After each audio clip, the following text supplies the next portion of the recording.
Forgive me, Father. It calls to me, even in contemplation of your words.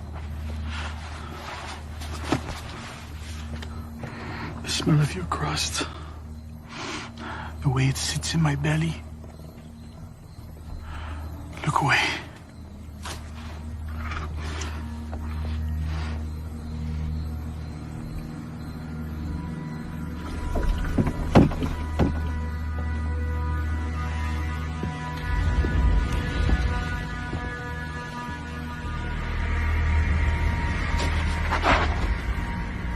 Please, have mercy.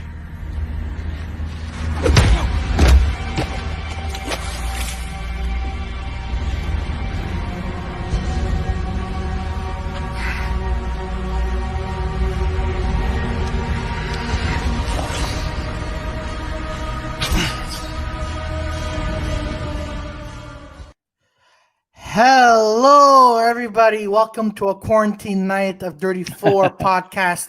I'm Claudio Capri, and with me I have an amazing local Montreal actor. His name is Domenic Di Rosa. He played Father Gabriel in the opening that you've just seen right now in Barkskins, and I'm very, very happy that he's here with us.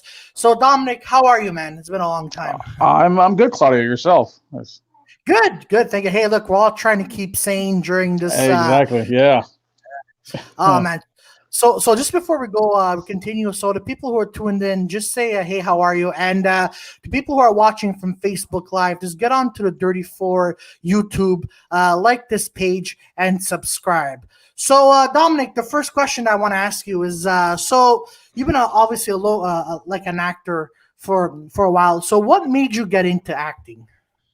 Getting into acting, I've always enjoyed it since I was a kid. I liked entertaining people, making them laugh and playing different characters. I started off in elementary school, and when I got into high school, one of my teachers, Kevin Woodhouse, was English teacher, but he's also my drama teacher. He really pulled it out of me to, produce, act on stage, and just start with stage productions. And from that point on, I really caught the bug, and I wanted to. I said to myself, "This is what I want to do with my life." It's not always roses, but I mean it takes work. I mean, you want to be an actor, and in working actor, it takes work. It's a constant battle. Oh yeah, no, absolutely. So working. So obviously, I know we've seen you here in the opening of Barkskins. So transitioning from, Mafia Inc. to Barkskins, how was it for you? Was it challenging? Was it not challenging? Like how did you get yourself into character for this? Well, going from a humble psychopath butcher killer to a man of the cloth. I mean, the transition. I mean, for Barkskins, the transition was actually was most challenging because my character was very quiet most of the time. He was always watching, see what everyone else is doing, taking note of it, and then when you saw him there, he's speaking, he's breaking his vow.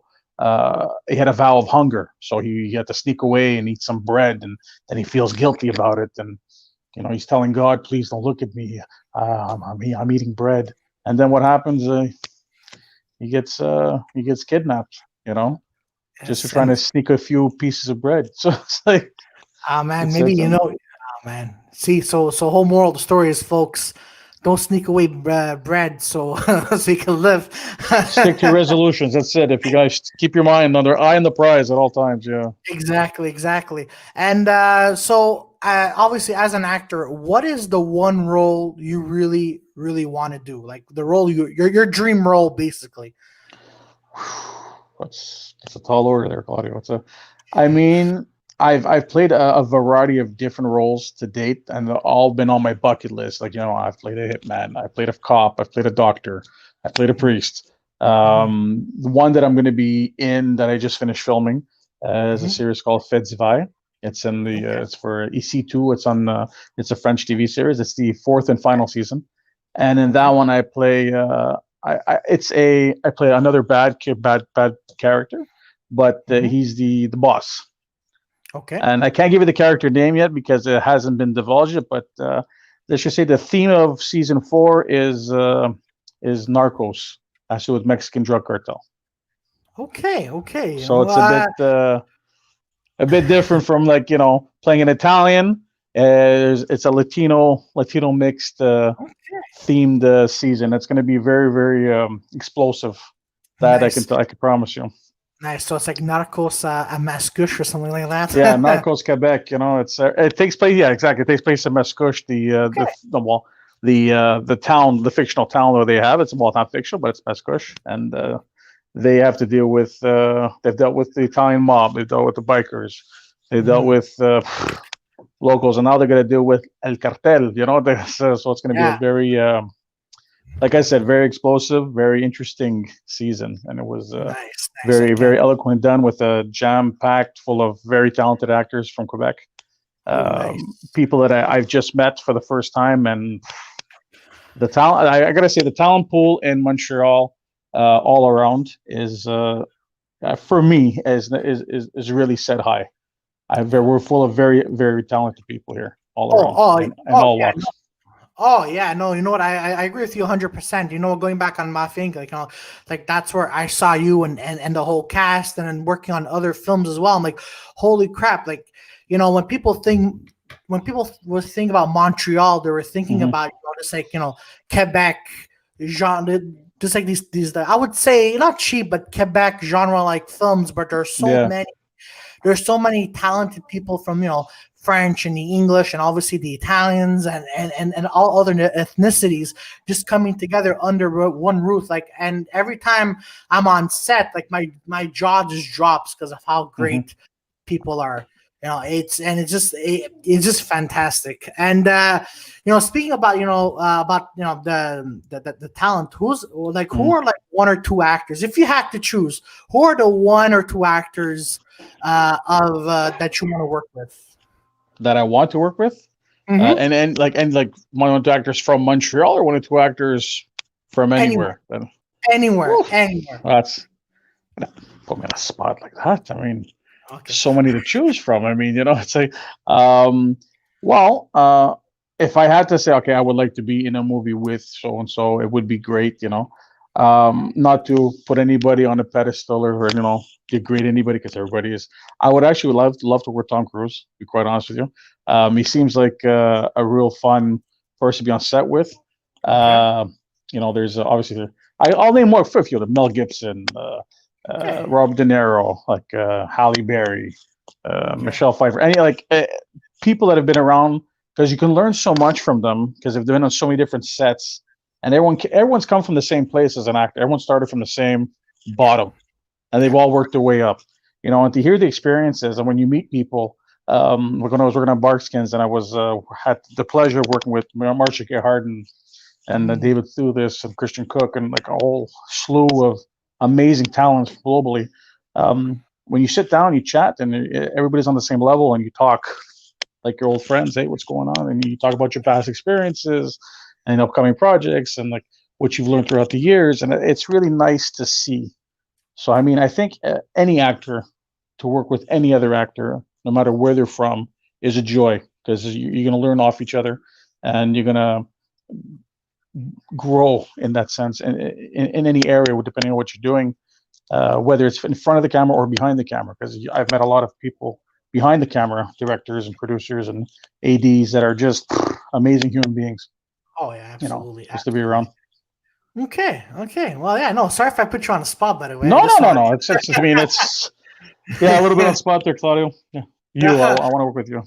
You know, but it's well, we did work together. I mean, in that sense. So it's cool. I mean, it's a nice profession to be in, because you can you always learn every day. Yeah, absolutely. There's never a day say, "How, you know what? I'm done learning. I have to learn every single day." So we have people like Melanie Azaf. She says, "Hey guys, how are you?" And a podcast. So a podcast, Los Tabernacos, asked this question: what do you guys think of Bad Blood? So yeah, what do you think? Yeah, well, I actually did audition for Bad Blood for the second season. Yeah, I did. Came very close, but you know, Bad Blood is not badly written. It's a very well produced show. All the actors are fantastic in it. I mean, for sure, the story, if you go with the first season, is not along the actual storyline, because the second it came out, a lot of people were like, "Oh, it's not the way it was done. That's not the way it's supposed to be." Listen, it's made for TV, adaptation for television. Yeah. So it wasn't a bad series. It was no pun intended. It wasn't a bad series. It was a very good series, very well acted, and the story was told. It was told it was adapted for television. So, Mm. for that sense, I mean, I did enjoy watching it for sure because you want to see where they're taking the story, what part of the Rizzuto story was going to be in it. What did you think of Bad Blood, Claudio? Honestly, okay. So the first season, it was not bad. It was for me. It was like it was hard for me to get into it. Like, even though it was 6 episodes, it was hard for me to get into it. But I love the fact that it represented Montreal. Exactly. The local, and you know what? I kind of find Mafia Inc. and Bad Blood season 1. What I love about it is it's the fact that when you're watching these kind of films, you're watching as if it's Montreal. It's a local story that happened while in your neighborhood. Yeah, And because you know it one way, where the way it was written out from over here. So when you see it on exactly. TV, you're expecting to see it as it was written or even told specifically from here. Yeah, exactly. Yeah. And that was the thing. And you know what? You just hit the money on the ball. The ball money. Anyway, stupid saying. I know what you mean. That's okay.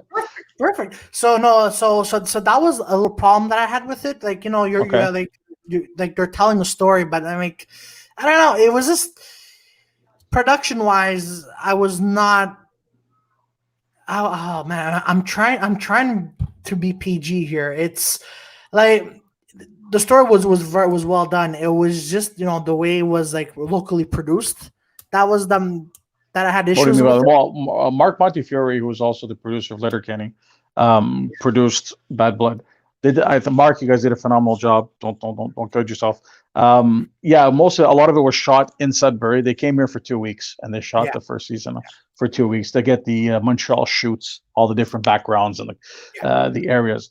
But like I said, the story was adapted. If you read the book and you watch the story, there's still differences. It's not the same, but if you read the book Bad Blood, yeah, but it's adapted for television. You can't show the yeah. real Exactly. deal I on know. TV. No, I know. HBO, different story. Yeah, exactly. CTV, Yeah, you know what? and they're great. I mean, they did do it. They did show a lot of violence. They showed, and well, I mean, it's not all about violence, but they got as deep as they could for television. In that sense. Oh yeah, no, absolutely. And and a lot of people think I'm crazy when I say this. Like I enjoyed season 2 more than season 1. Me too. I did as well. Okay, perfect. So everyone. I know why you did, because the story was fictional. It wasn't a real story. That's why they took some truths, but they stretched it out and they made a fictional story out of the second season, which I enjoyed it a lot more as well.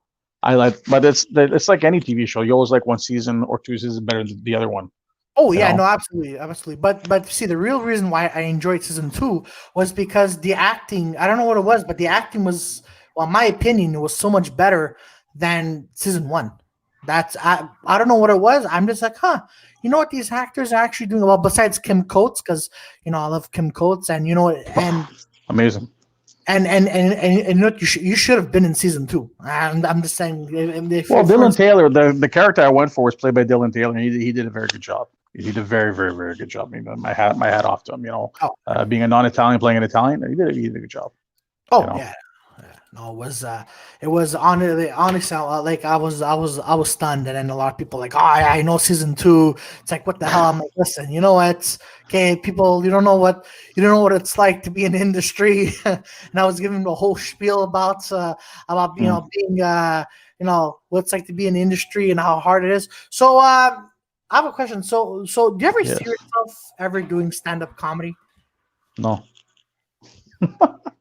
No, I mean, we talked about this in the past. We've always touched on it in the past, I enjoy making people laugh.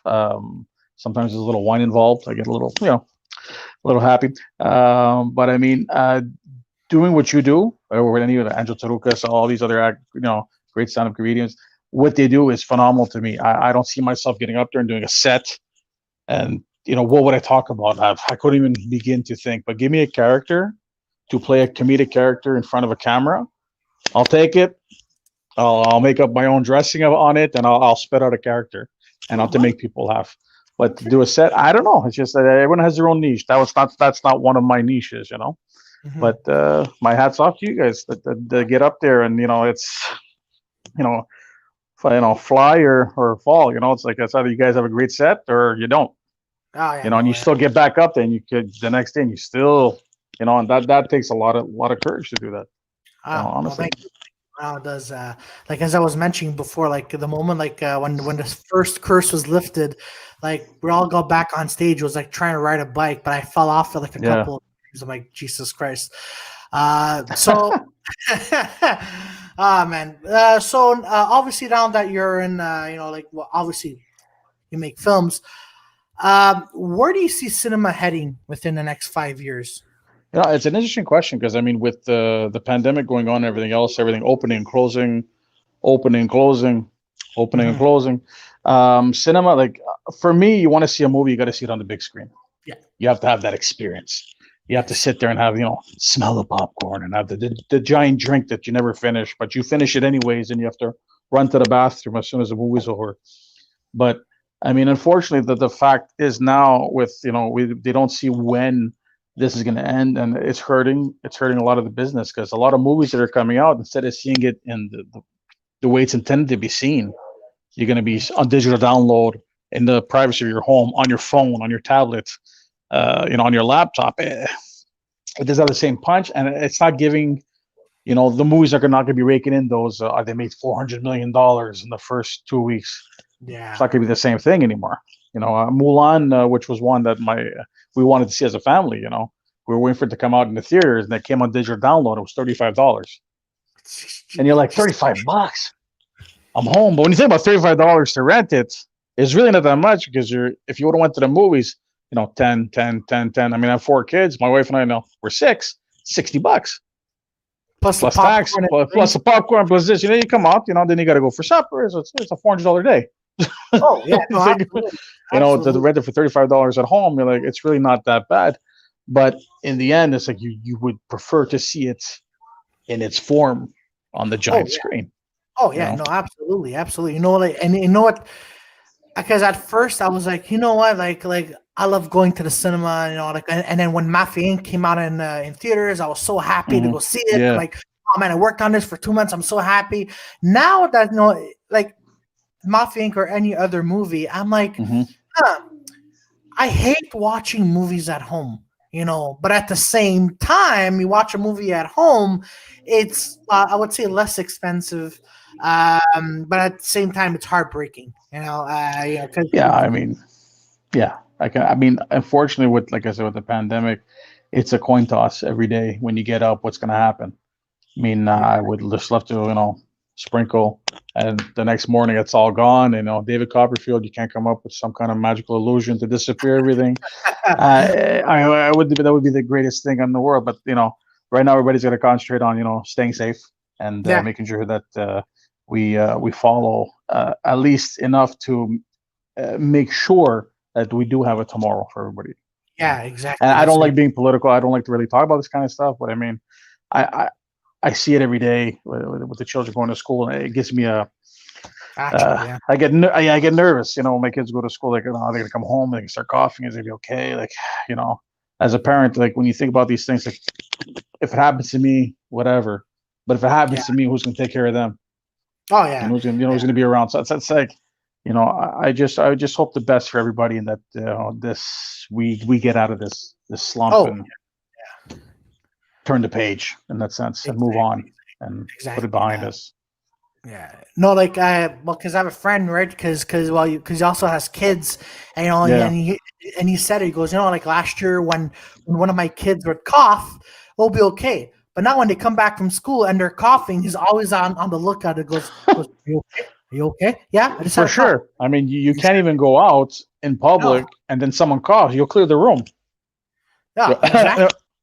Everyone's panicked. What's going on? Oh man. But are you still? Are you still going for Halloween this year? No. We're going to. I bought a bunch of candy, and we're gonna have a little party in the house. Kids are gonna dress up. Us too. Yes, I have a costume. And we're gonna dress up, and it should be Halloween inside the home this year. Anyways, we're in my area where I live. There's not much that goes on for Halloween. Usually, we drive, to a better neighborhood and we go for the candy over there.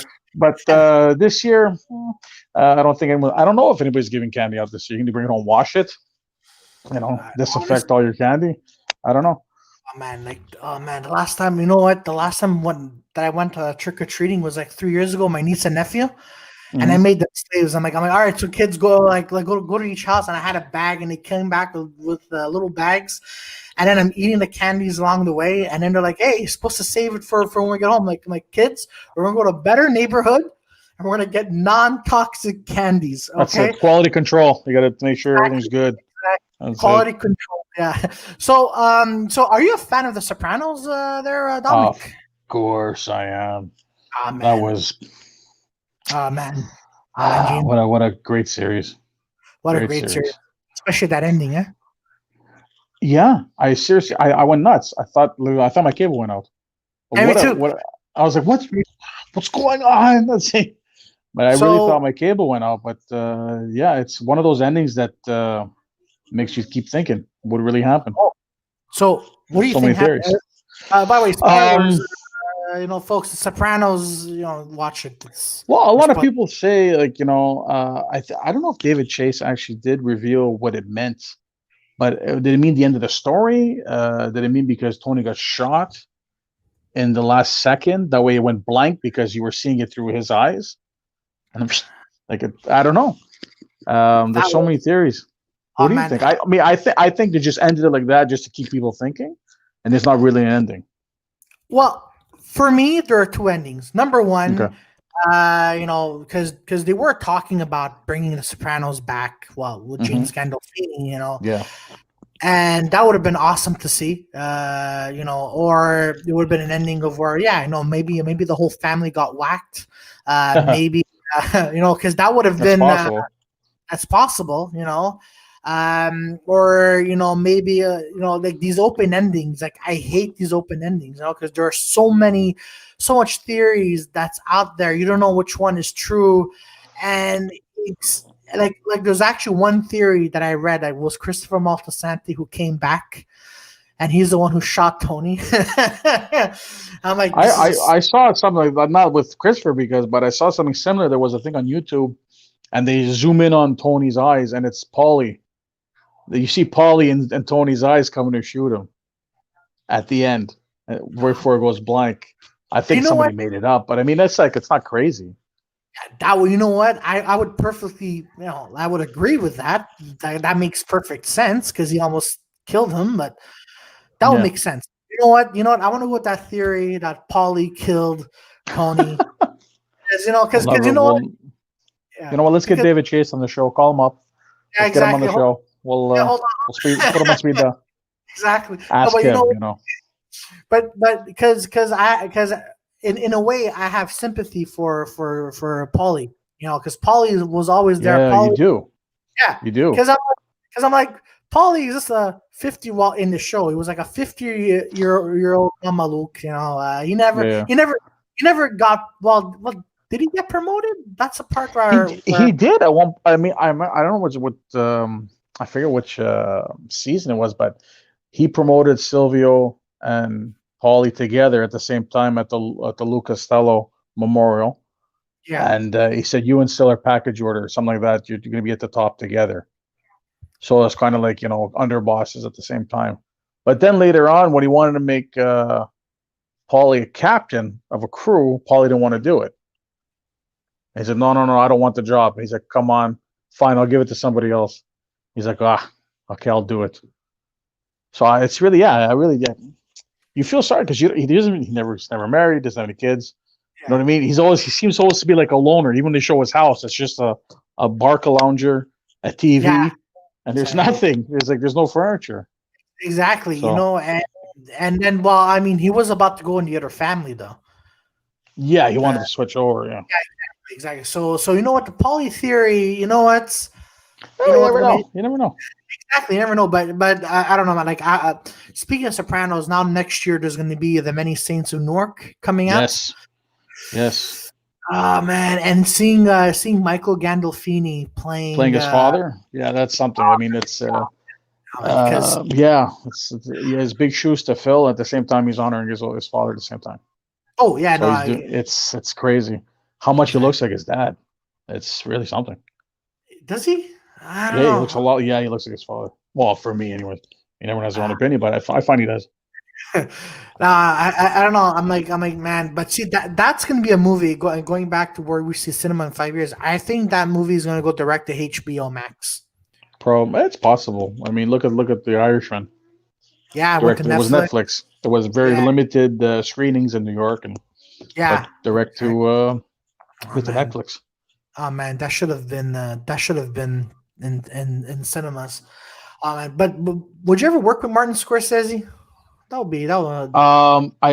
I didn't. Well, I did inadvertently work. I did work for him okay. inadvertently. He came on as an executive producer for Pieces of a Woman, which I filmed last year with Shia LaBeouf and Vanessa Kirby, Okay.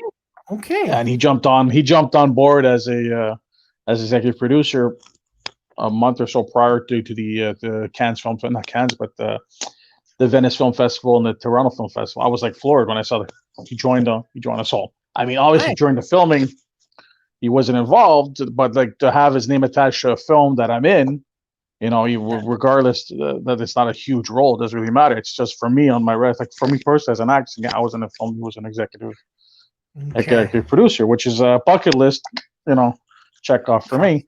But Exactly. work for him as an actor to him directing, yeah, that would be a dream. But I've been fortunate, very fortunate, working with a lot of good directors, very Nice. amazing directors so far. Like Paul Nice. Stéphane Lapointe, Jean-Jacques Arnaud. Like these are like for me, these are all like top guys that I've wanted to work with when I was younger, and I had a Okay. chance to work with them. You know, starting to get now that I'm trying to get my stride. Very knock on wood. Very fortunate being able to work in this industry. Okay. No, awesome. Awesome. And by the way, I have someone who's asking this question. He goes, "Hey, isn't Dominic the guy who was in Big Wolf on Campus?" Yes, I am. Yes, I played TNT, Tim Eckert, and Big Wolf on Campus. Yeah, Okay. that was when I Okay. first started off. 20 years ago. That was my first big gig. Was being on Big Wolf on Campus. Okay. Hi, And what's okay, no, it was just because it was just someone normal because they were passing. Hey, isn't that because the guy was just yeah, he was looking goes that's the guy from Big Wolf on Campus. I'm like that was yeah. like, wait, but how not not that someone brought us up like how did it feel working like you mentioned was like your first major thing. How was it Hmm. working on Big Wolf on Campus? How like You know what? It was one of those experiences that it was my school. That's how I okay learned about the film industry, on the television side, anyways. uh-huh Because I had no idea what I was doing. I mean, I really was fortunate enough to land a very decent role and play half of TNT with my brother in arms, Rob DeLeo, playing okay Travis Eckert, and I learned how to look, not to look at the camera, how to walk around the camera, how to respond to everybody else, and everybody helped each other. Rachel Lefebvre. I don't know if she is Rachel Lefebvre was on I, playing Twilight. She was in the show for the first season. She's an amazing talent. Brandon Quinn, Danny Smith, Natalie Vancia. Uh, so many people that have gone on to future very good careers later on, mhm, 20 years ago, and yeah we were all kids. I was yeah 19 years old. I was 19. I mean, I'm 41 now, and I was 19 years old when I started. So it's like it's uh, it's surreal to think about those times because it was very cool to be part of that. It was my job. I was working 4 or 5 days a week. 6 months straight, 6 months off. Second season, so we got picked up 6 months straight, 6 months off. Then the third season, we had like a year in between seasons. It's mhm, always about finances when it comes to these things. And then we got absolutely picked up and back to work, and that was it. oh man But it no was it was a cool experience, and I learned a lot, and I met. That's where I really got a real feel in the industry, and it just made me love it that much more. And it wasn't about the the trailers and this and that. It was just being able to work to do what I love to do. I like awesome it's the fam. It's not about fame. It's about working. Exactly. fame will come and go, but the Yeah. work has to be always there, and you Oh, always have to be absolutely. hungry and have to strive for it. Oh yeah, no, absolutely. It was you know what, and people who don't work in the industry, they say that too. It's like, oh, you're going, for example, oh, you're going on Mafia, you're working on Mafia Inc. You're working with Roland Emmerich on Midway. So, oh Yes. man, like it's always the fame and the glory. Like even stand up comedy, they're all like, oh, a lot of people like you. I'm like, you know what, like I personally don't like you, like fame, like the fame, the glamour, like they don't come to me. Like I just want to work with people that have made it. Like I want to be like successful as them. Yeah, you know what? One day the success is gonna come, but I want to see the people's knowledge. I want to go on set. I want to be like, for example, hey Dom, so how are Mm. you? Yeah, I know. I've been in this. I've been that. Yeah. So how often are you doing this on set? Like how you go over your lines and this, and then people are like, hey, get, for example, get Pods' autograph or get so and so. I'm like, no, but when I'm there to work, like I'm actually there to work, you know Hmm.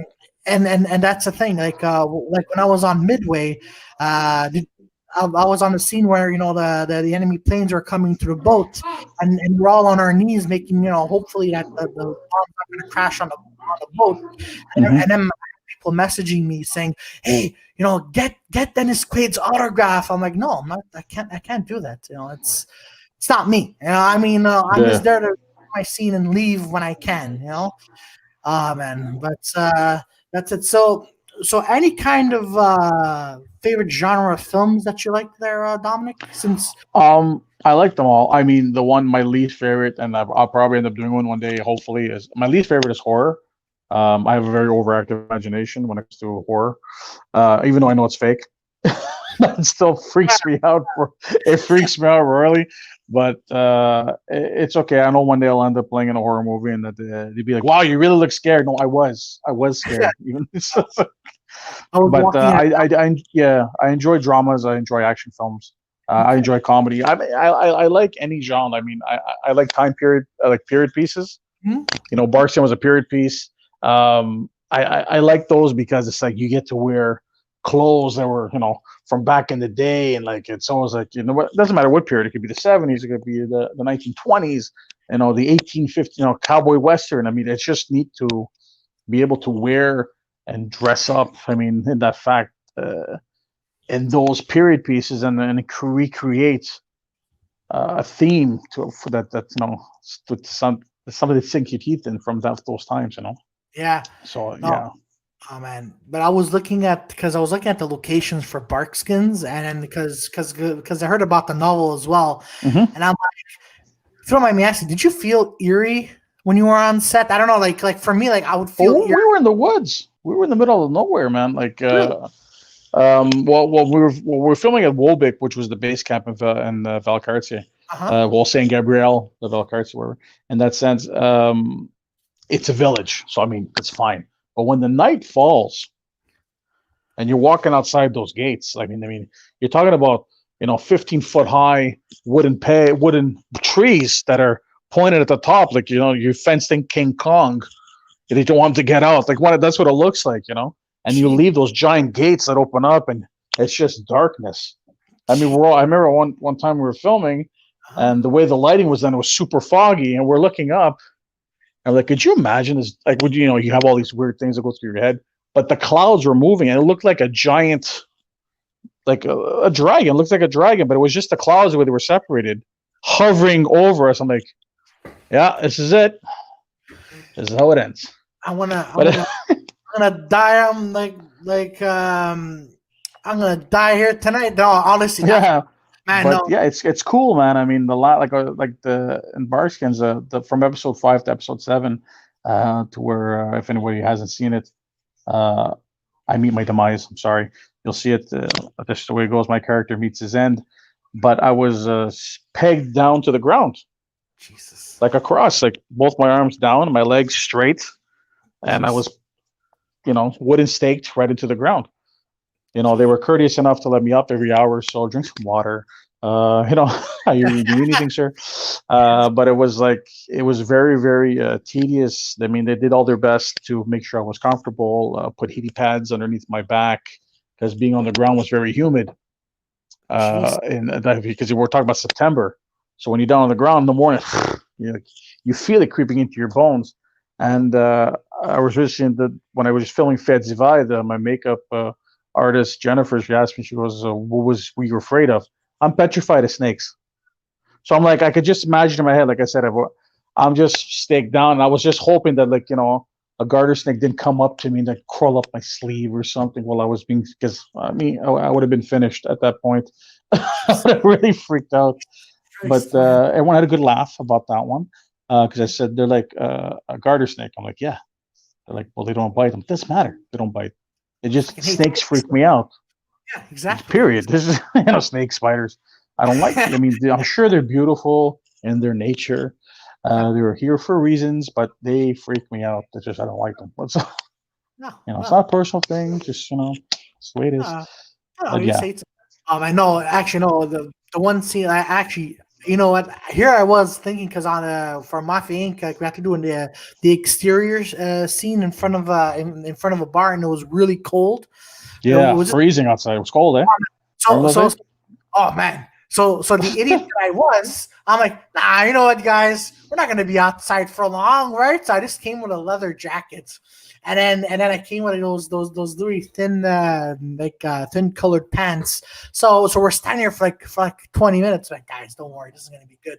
Like 4 hours into it, everyone still has their winter coats, but they still somehow manage. And then I'm just there, I'm like, guys, this is really good, guys. And then the what's it called? Makeup artist is like at Vous des gants? Do you have any gloves? And I'm like, nah, I'm good. And I'm like, oh fuck, I should have brought gloves. Meanwhile, everyone's inside getting ready, getting warm. I'm like, you motherfuckers.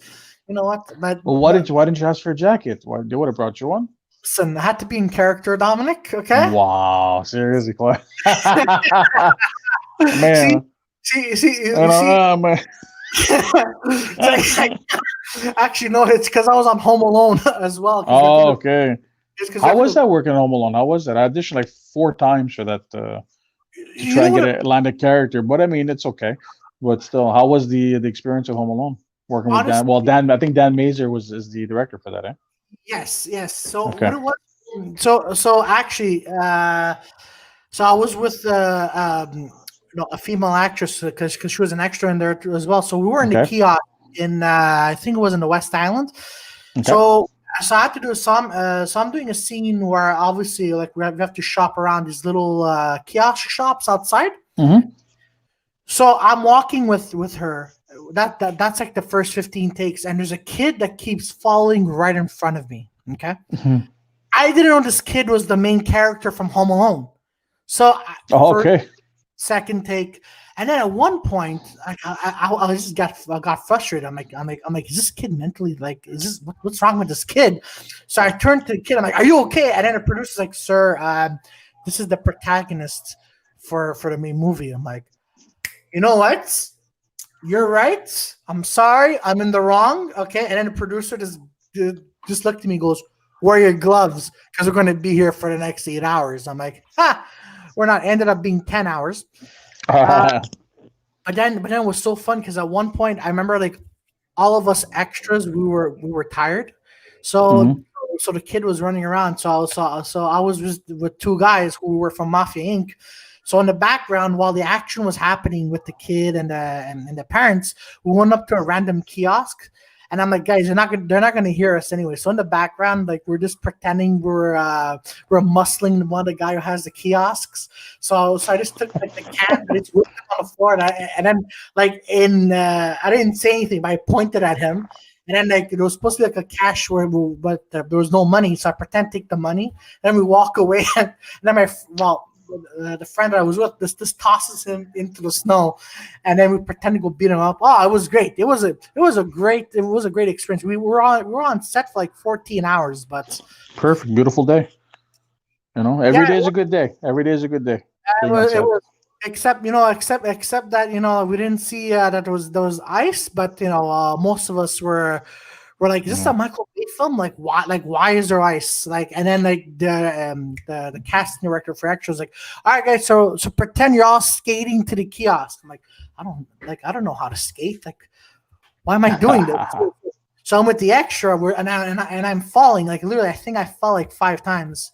It's fun, but you know what, Dom? Nothing is as torturing as of what happened to you on Barkskins.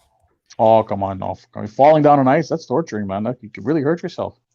I was already tied down. I can't go any lower. It's just the way it is. But, falling down, it's hard work. Oh man, it was, but man, but so now we've talked about roles you would like to do and now I think you know where I'm going with this. What is the one role you really do not want to do? Like you see yourself and you're like, no, I don't want to do this. I despise myself. Well, I don't do nudes. I'll tell you that much. I don't don't do the buff for the camera. I really don't know. I gotta be honest with you. I really have to be something that's like no. But so far, like the roles that I go for, because I mean they go by your the way your physicality, the way you are. Yeah. I don't think I would do any because there's all the reenactments, this and that. Many things have to do with children or you know what I mean, and pedophile stuff like that. I wouldn't do those types of roles. Some actors do them; they have no problems with it. I could not do that. No, it'd be very very difficult for me to say, yeah, that's a role I'm gonna sink my teeth into. I can't. My hat's off to the ones that do. I mean, they pull it off. They do a phenomenal job. I mean, I've seen a lot of these documentaries and films, and actors have to play those roles. Somebody has to play them, but I'm not one that could probably pull it off. No, I mean either. Like I got offered one, but I'm like I can't do it. Oh no. Yeah. Especially for a stand-up comedian, I'm like I don't want to be brought up as he was in that show and you're the guy. Okay. You're the guy. Like this going on a date. Yeah, no, so I did this role. You know what? I gotta go. My mom. And now coming with stage audio as Capri. You may know him as the no, it's not me. The child trafficker in this TikTok here. but so Dom, do you have any words of encouragement you want to tell people that are listening? I mean, watching, listening, giving thumbs up.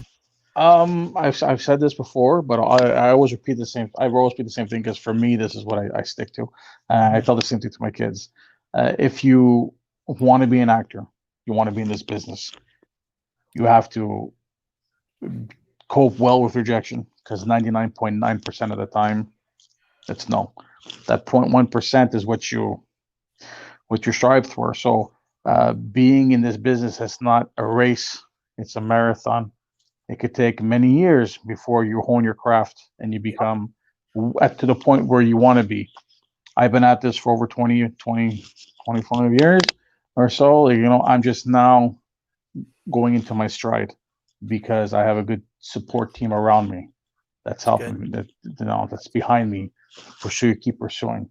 And the more you work, the more you practice. Even if you're just running lines at home, doing your self tapes, you become more comfortable doing the lines or memorizing things. So if you think you're going to be a star overnight, don't get in this business. If you want to work and be an actor, take your time, learn the steps, and I'm still learning, even after all these years. Oh, and obviously, like what you said is fantastic, and also I want to add into make mistakes too, right? For sure, you have to make mistakes. I mean, being a stand-up comic, you can't make mistakes it's life. You can't make mistakes. Being an actor, you can always get another take. Yeah. If it wasn't good, they also let's do that again. Just bring more energy. Bring it down. That's you always get another take. But I mean, people who work 9 to 5, who go to their job every day, the non-actors, non-entertainment, I mean, they don't get a second take. They screw up. Yeah. So I mean, it's It's that balance. I mean, I play make believe for a living, How many? but I Yeah, enjoy doing it. yeah. But how many like if you don't mind me asking, like how many for a scene? How many takes would you do if you don't mind me asking? For any scene in particular. Any scene particular from like when you started until now? How many scenes? Like how many times did you say, "Oh fuck, I messed up," or "I got nervous"? I remember my line. It's one of those things. I mean, in the beginning, yeah. I mean, they would tell me, "Okay, Dom, you're looking at the floor, or you're looking at the camera, or talk slower, enunciate on this, be higher in volume. You're too loud." One of those things.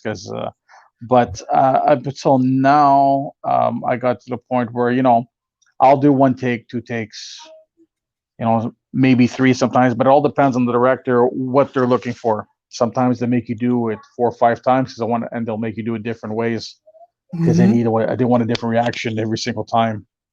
Okay. Give me more energy, give me less energy, scream, don't scream, And laugh, cry, just so they have different choices when they do a final cut for a scene. If you can deliver that to what they want, it's great. mhm. When the Okay. And director yells cut, move on to the next scene, they're satisfied. It doesn't matter what you think yourself. They're happy with it. nice, That's what's nice. important. And also you got to be patient, right? Because you might Yeah, work with a newcomer and they're getting nervous and don't really remember their lines. So, you like because I remember like I was on a short film okay. and for some reason like I couldn't remember my lines, but we spent like and they were really courteous and they were like really patient, and I'm like, oh fuck, like I forgot my lines. Did it ever happen to you that you actually forgot Of your course, lines? of course. My second to no, I just finished my second to last day on Fitzvi. Hmm. Was a very big day for me. Okay. Very powerful scenes that were, like I said, it's a very explosive season. Yeah. Um, I could not retain. I knew the lines at home, no problem. The Hmm. second I walked on the set, I lost everything. I couldn't remember anything. I pulled the director aside. I said to him, I said, Stefan, I said, um, I apologize. I can't remember nothing today. I'm having a very hard time retaining it. He said, Jesus. don't worry, take your time.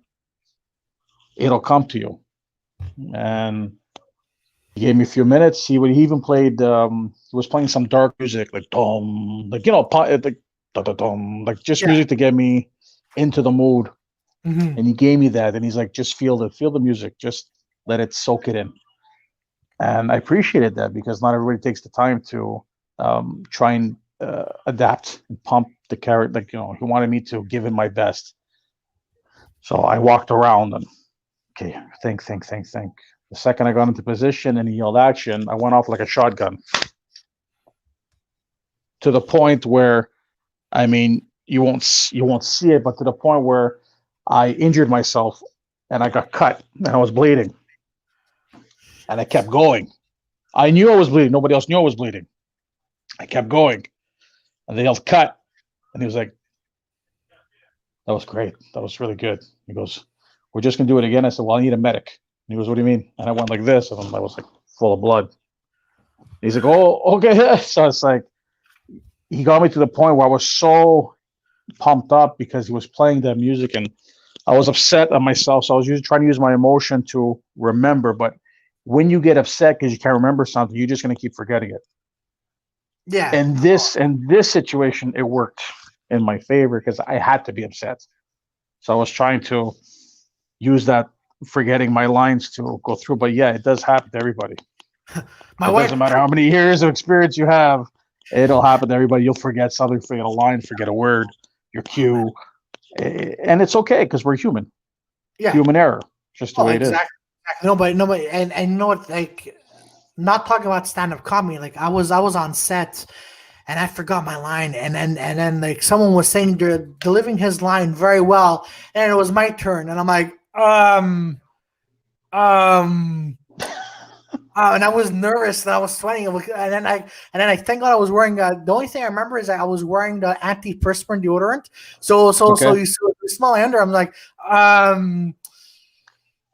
I got it. Well, Hold yeah, on. because you don't have to memorize your lines. You got to memorize like the whole scene, how it's flowing, because your line could be in the middle of a big conversation. So Yeah. you're like, okay, Billy will talk to Janice. Janice will talk to Tony. Tony's going to say something to Ralph, and then Ralph will say something back, and then it's my line. So you have to wait for the whole trajectory, and then it's my turn.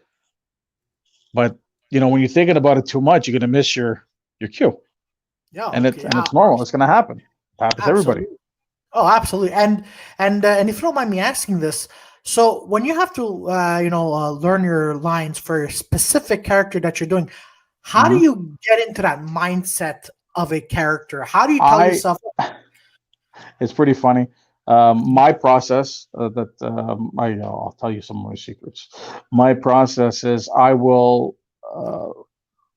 try to get as much as the character possible from the casting. I'll ask questions to the director. Okay, what's this person about?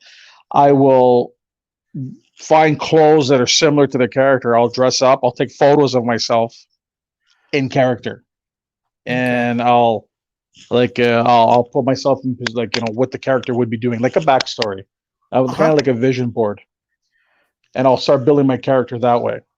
Okay, what is he doing? Would he be doing this? Does he smoke? Is he a Scotch drinker? Does he like to cook? Does he wear white tank tops at home, no shirt? It's just I try and put myself in those situations.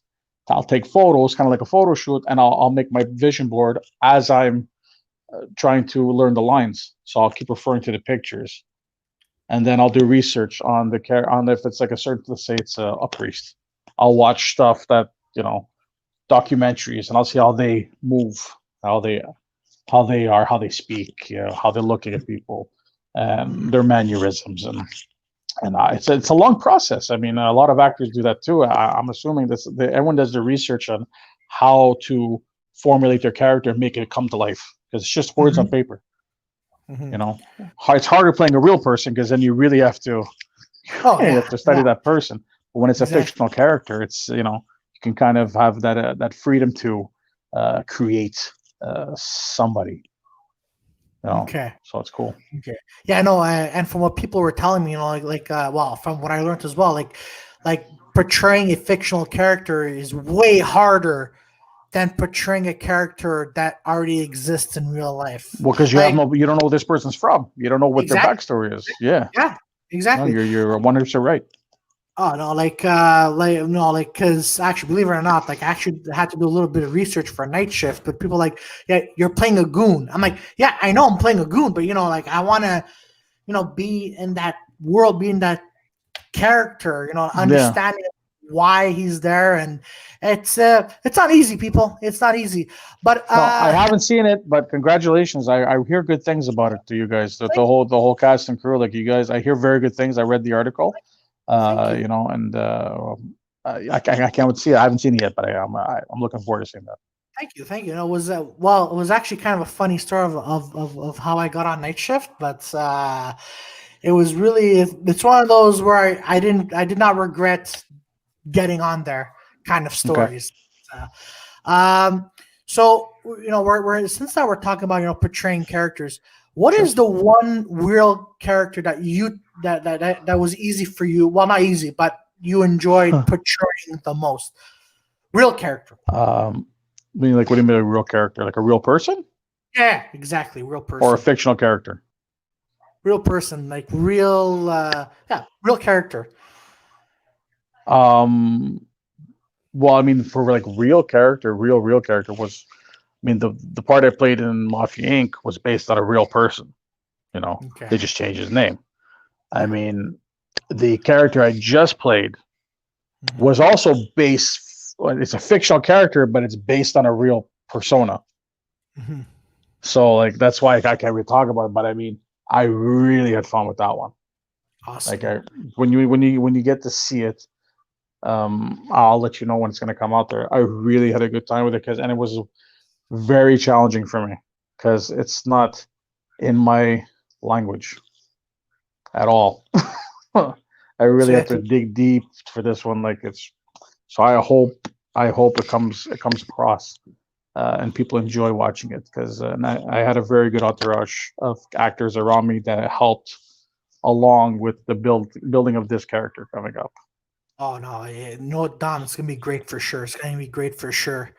But yeah, and then this one more question. So what happened with target well, suspect or target number one?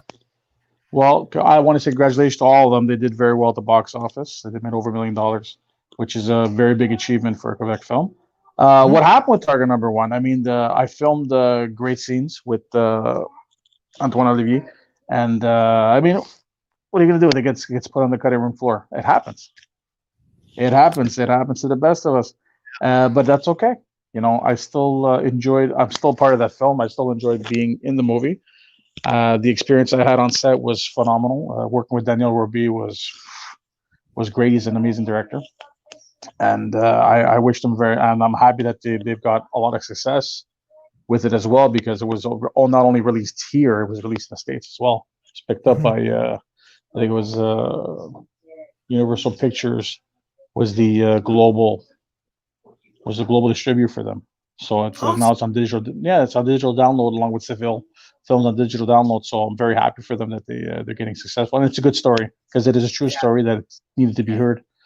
And I'm happy that it was brought out to the big screen.